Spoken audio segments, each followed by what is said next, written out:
Welcome back to my views and news. Another news bulletin with new stories from Ethiopia, Eritrea, and Sudan. Yesterday, we know that Ethiopian Orthodox Church released an official apology to the people of Tigray, Tigray bishops, Tigray religious elders. We were waiting for response from Tigray archbishops. It was being said that the apology was meant to pave the way for the Patriarch Abune Matthias's upcoming visit to Tigray. So what happened after that? After that, a church archbishop from Tigray spoke, Abune Petros. What did he say? Is Tigray completely rejecting the apology? Is it accepting the apology? We have details of the statement of Abune Petros. Secondly, viewers, Shoa Robert, where a security chief was killed 2 days ago in North Shore zone of the Amhara region. Last night there was exchange of a gunfire. Another police official has been killed reportedly. Thirdly, viewers, we have an update for you from Giessen, Germany, where opposition and pro-government diaspora groups are on a collision course. Videos, pictures are being shared. Hundreds of Eritreans have entered Germany from different parts of Europe. What is happening on the streets of Giessen? Where is police? How big is police deployment in Giessen? We have details. And lastly, Sudan, viewers. This morning, heavy clashes resumed. In which part of Sudan? And secondly, we have an update for you on the crash or shooting down of a Sudanese Air Force jet. It was shot down 2 days ago. Did a video on that. Sudanese Air Force has had 6 aircrafts of this type. Reportedly, it has lost 5 aircraft so far of this type. There are other aircrafts too. Only 1 is left. Details and pictures for you. Pilots were captured, but now we have seen pictures of debris, burning debris. Pictures have been geolocated too. Firstly, viewers, Tigray Orthodox Church of Ethiopia is apologizing. It issued an apology yesterday. We discussed the apology in a video. I tried to analyze the apology. I said that the apology was an acknowledgement that the main Orthodox Church failed to condemn or to stop the war. It wasn't apology for being involved in the war, because Tigray's archbishops, Tigray people, Tigray bishops, their position is that some church elders were part of the war. They blessed the war. They share pictures of Abune Abraham with Isa Sahavoki. They share videos of Abune Petros, another archbishop from Amhara region. They say these and other, especially Amhara archbishops, they actually fueled the war. They supported the war. So Tigray's apology is not, Tigray does not want an apology that church, the main church was silent. It wants apology for the involvement, that church elders should acknowledge that they were involved. They did a mistake. That is why they are sorry for what they did. But the apology which was issued yesterday by the Ethiopian Orthodox Church does not mention involvement. Yesterday's apology letter states that the church failed to stop the war. church leaders failed to be in Tigray to console the people of Tigray. Main church leaders failed to condemn the war and to be in Tigray, and they could not provide humanitarian aid to the people of Tigray. That is what apology stated yesterday. Official response was being awaited from Tigray. Now, some reports are being shared of the statement of a Tigray archbishop, Abune Petros. I have not seen text of the statement so far, but several sources, Voice of America,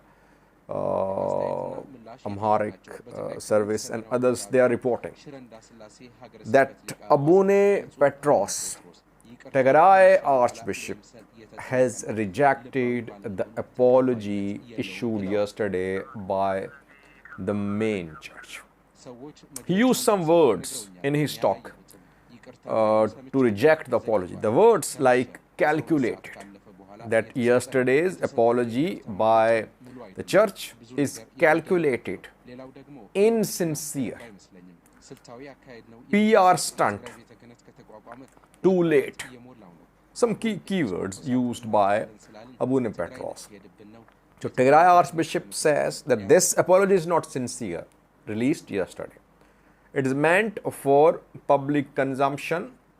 It's a PR stunt, too late.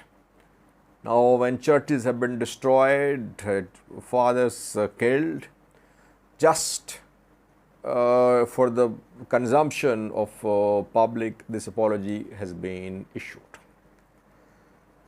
See of Salama, Kasate Birhan Archdiocese will not be dismantled.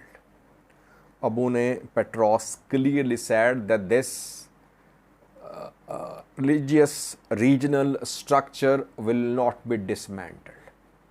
It was established after Tigray war, and the main church does not recognize this Tigray's regional sort of independent religious structure. It won't be dismantled, Abune Petros said. And lastly, he said that appointments to different dioceses will continue. Dioceses in Tigray, in North America, Australia, Europe, Middle East. To all the episcopates, appointments will be made as planned, no change. I am waiting for the text too, but it seems that Tigray archbishops have categorically rejected the apology from the main church. In last night's video, I said that this issue is not just religious, it's a political issue too. Several viewers contacted me. They said, Sajid, you are speaking against our religion. Our fathers are independent, religious Orthodox church leaders are independent, and politics and religion are not mixed in Tigray especially. Well, I share with you my understanding of the situation. My understanding of the situation is that politics and religion are intermingled in some cases in Ethiopia. Tigray archbishops will never make a decision without consultation with Tigray interim government. Tigray interim government, I've been saying, if Tigray interim government and Ethiopian federal government have decided the main church should be kept under pressure, it should be kept split. We could not see resumption of, we could not see reconciliation between Tigray archbishops and Ethiopian Orthodox Church. That is my understanding. You can disagree with it. I personally think that this is not just a religious issue, it's a political issue, because federal government believes, some groups in Tigray too, that the main church is used by Amhara region based groups. Main church is dominated by Amhara archbishops. So that is why they want to split the authority. That is why I say it's not just a religious issue, it's a political issue as well. So it seems apology has been rejected, though we're waiting for some statement, because the apology came in the form of a letter.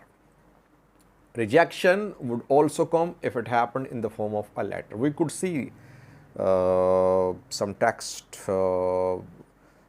statement in the form of text in coming hours, but I have not seen any statements so far. Only Abune Petros' statements are being shared.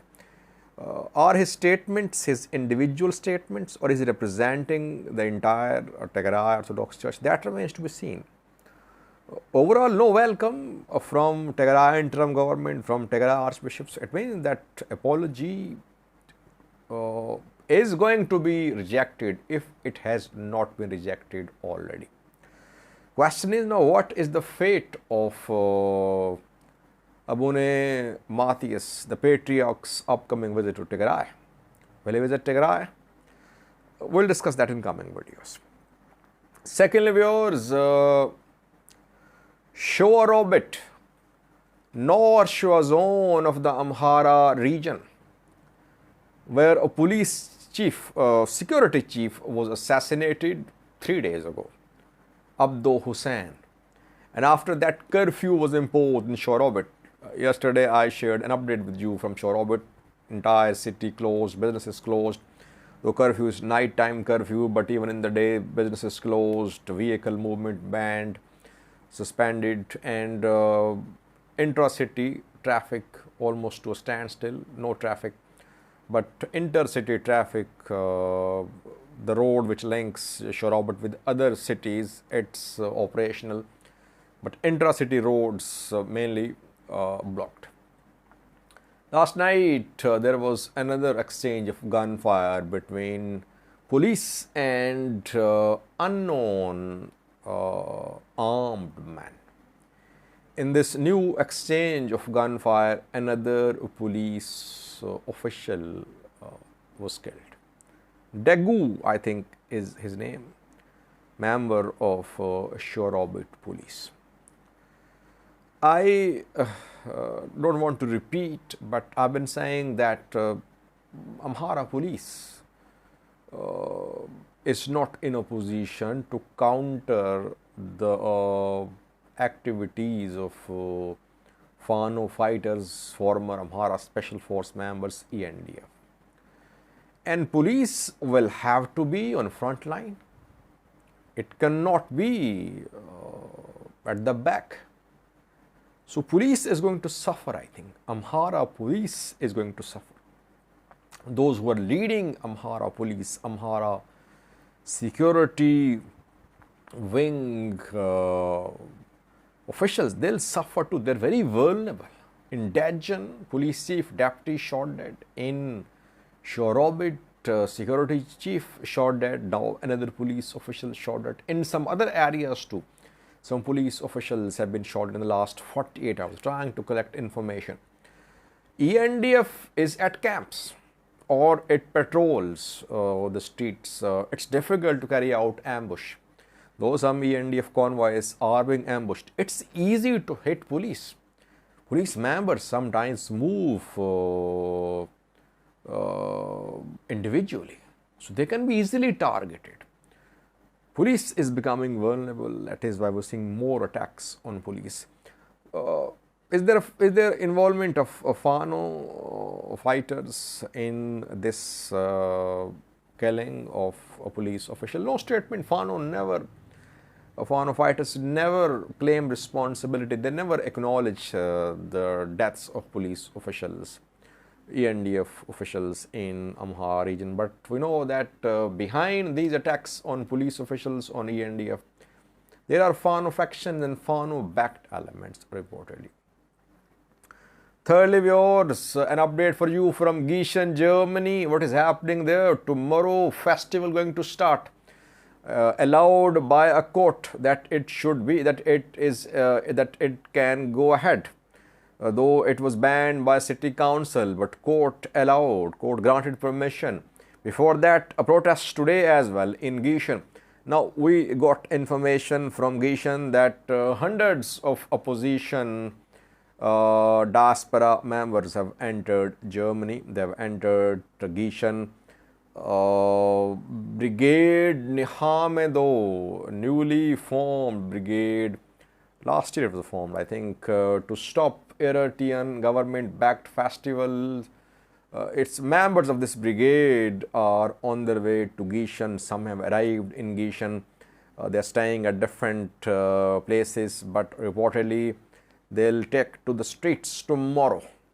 Meanwhile, it looks like there is state of emergency in Giessen. Police is patrolling, security restrictions are being imposed, searches are being conducted, and police is trying to avert a confrontation between the two groups. That is what we have learned from Giessen. Several videos are being shared individually by Eritrean opposition brigade Nehamedu members who have arrived there, who are confirming their presence there. Individual videos mostly, and they're planning to gather today or tomorrow. We could see first big gathering by these opposition diaspora members in Germany.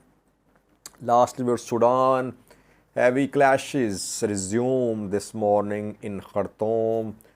Sounds of gunfire, heavy gunfire can be heard in Al-Mamura, which is in southern Khartoum. This time, clashes are being reported in Khartoum Central, not in Bahri and Darman. We've seen fierce clashes in Darman between Sudanese military and rapid support forces over the last 4 to 5 days. A relative calm in Bahri, Darman, but this morning clashes resumed in Khartoum Central. Secondly, on the 4th of July, 3 days ago, a fighter jet of Sudanese Air Force was shot down. I shared pictures with you. Debris of this plane has been found as well. Pilots, they ejected, but they were captured by rapid support forces. And now the video has been geolocated. Video showing debris of the plane has been geolocated by an expert.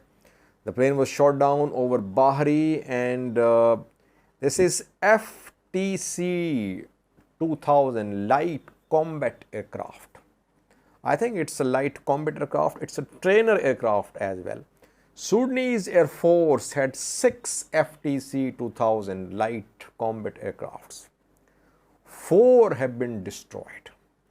Either they were shot down or they crashed due to technical failure, but 4 destroyed. 1 damaged. So there is only 1 FTC 2000 light combat aircraft remaining. Sudanese Air Force is definitely suffering losses. I did a video a few days ago and shared details with you of how many